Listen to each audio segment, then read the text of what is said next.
पिता पुत्र पवित्र आत्मा के नाम पर आमीन। हे प्रभु यीशु, हम आपके चरणों में आए हैं आपका वचन सुनने और वचन पर मनन चिंतन करने के लिए यहाँ इकट्ठे हुए हैं।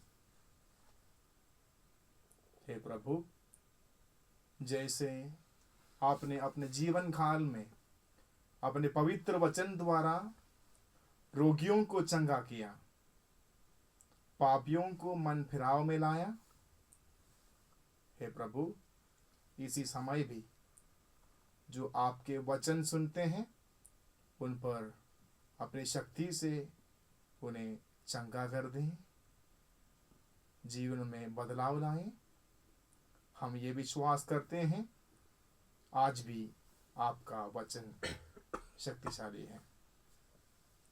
अपने पवित्र आत्मा को भेजकर हमारी बुद्धि को आलोकित कर दें ताकि जो वचन हम सुनते हैं उसके अनुसार आचरण करने में भी हम सफल हो जाएं। ये प्रार्थना करते हैं हमारे प्रभु यीशु क्रिस्त के द्वारा, आमीन। क्रिस्त में प्यारे भक्तों और विश्वासियों, हम जरा प्रभु का वचन सुने। संत लूकस के अनुसार पवित्र सुसमाचार अध्याय 24 अनुवाक्य 13 से 32 तक। उसी दिन दो शिष्य इन सब घटनाओं पर बातें करते हुए एम्माउस नामक गांव जा रहे थे। वह यरूशलेम से कोई 4 कोस दूर है। वे आपस में बातचीत और विचार विमर्श कर ही रहे थे कि ईसा स्वयं आकर उनके साथ हो लिए, परंतु शिष्यों की आंखें उन्हें पहचानने में असमर्थ रहीं।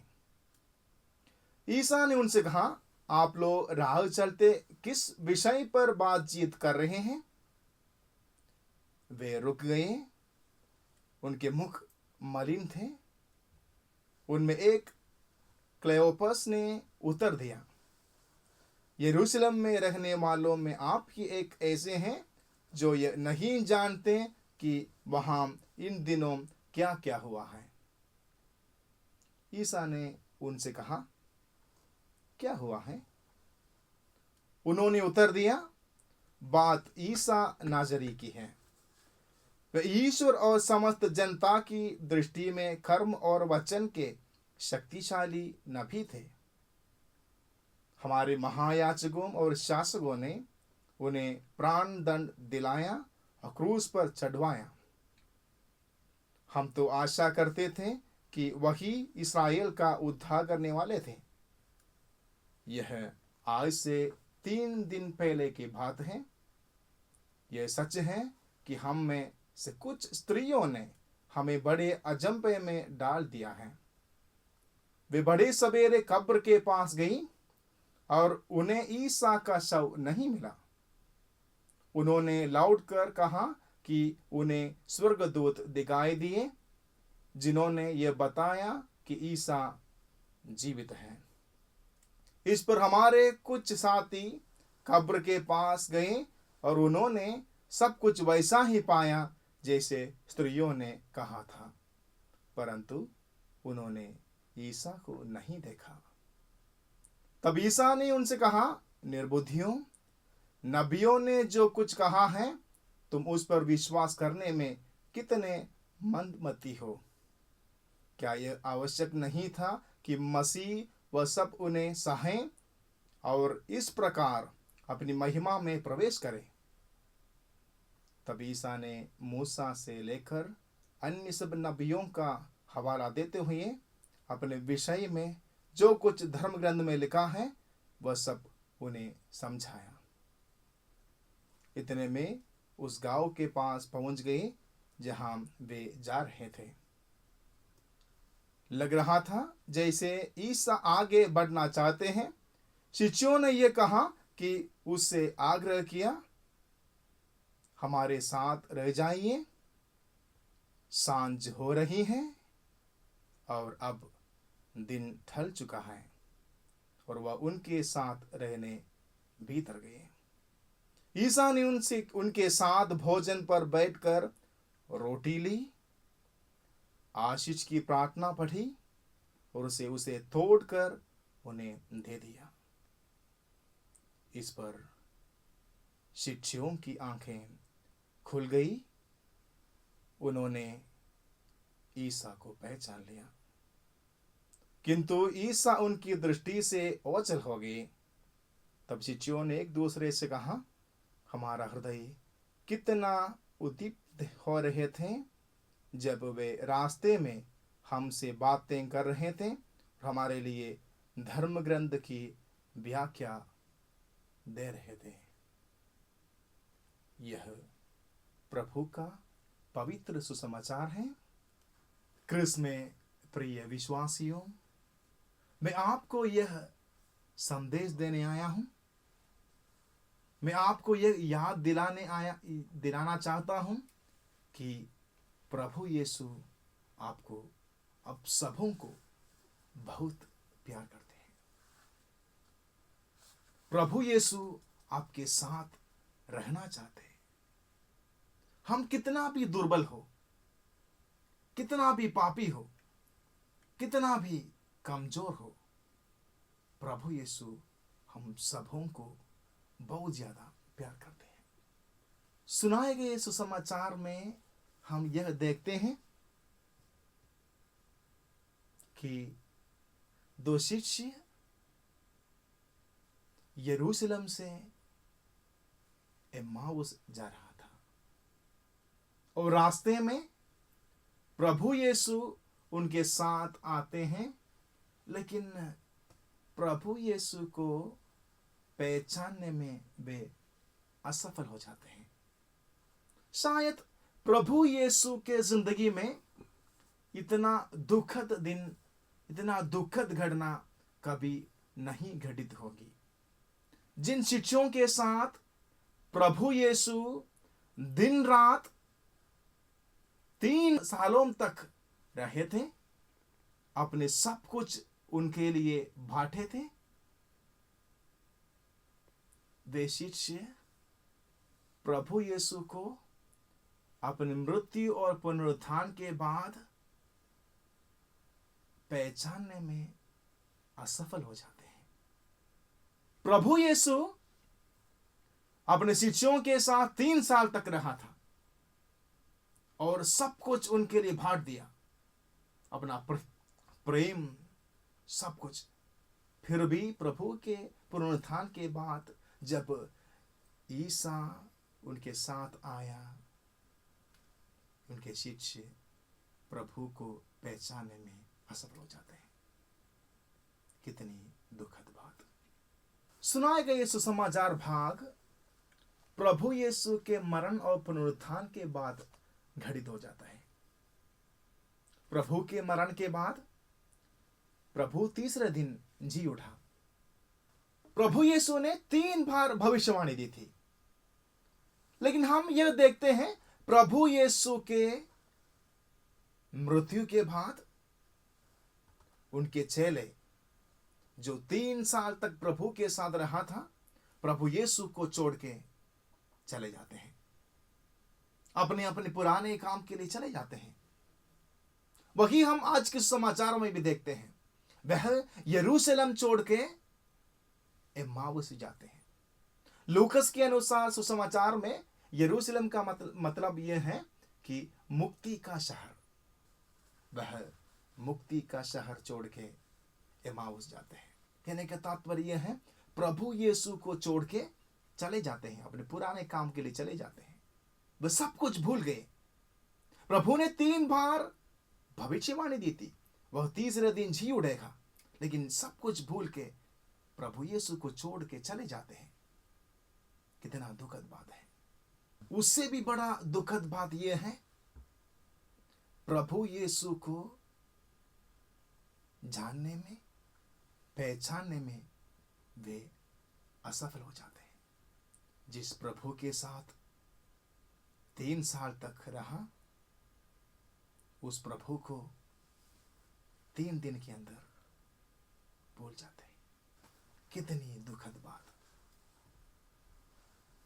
लेकिन वचन ये कहता है, जब प्रभु यीशु रोटी तोड़कर उन्हें दिया, उनके आंखें खुल गई और वह प्रभु यीशु को पहचाना। जब प्रभु यीशु रोटी तोड़ा, तब उनके शिष्य प्रभु यीशु को पहचाना। जब मैं परिवारों में पारिवारिक प्रार्थना के लिए जाता हूं, अक्सर मैं यही सुना हूं, पति कहता है पत्नी मुझे प्यार नहीं करती, और पत्नी का कहना है पति अपनी बहनों को ज्यादा प्यार करती हैं और मुझे प्यार नहीं करता। और बच्चे कहता है मम्मी बड़े भैया को ज्यादा प्यार करता है, और बड़े भैया ये बताता है मम्मी छोटू को ज्यादा प्यार करता है। सब लोग प्यार के लिए दौड़ता है। हम सब पारिवारिक जिंदगी बिताने वाले हैं, और कई लोग विवाह संस्कार में अपने आप को तैयार करते हैं। मैं आपको ये याद दिलाना चाहता हूं, साथ रहने से, साथ जीवन बिताने से वह परिवार नहीं होता। साथ बिताने से प्रेम नहीं होता। वही हम आज के सुसमाचार में देखते हैं। अपने शिष्य लोग प्रभु के साथ 3 साल तक जीवन बिताया था, लेकिन 3 साल के बाद वे प्रभु यीशु को भूल गए। लेकिन वचन ये कहता है, जब रोटी तोड़ा, उनकी आंखें खुल गई। जब तक अपने आप को हम तोड़ के नहीं देते, परिवार नहीं बनते, प्रेम नहीं होते। मैं एक घटना याद करता हूं, एक नव दंपति का घटना। एक नव दंपति थे जो एक दूसरे को बहुत प्यार करते थे। उनका शादी अभी अभी हुआ था। वह शहर में किसी बस में चढ़े और सफर कर रहे थे। उस समय अचानक 2-3 आतंकवादी लोग बंदूक लेके अंदर आए और सामने से एक एक को गोली चलाने लगे। उस पत्नी को यह मालूम हुआ कि हम दोनों, पति और पत्नी दोनों मरने जा रहे हैं।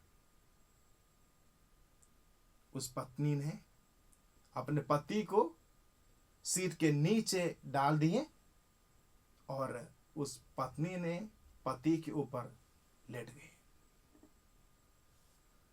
आतंकवादी लोग गोली चलाकर चले गए।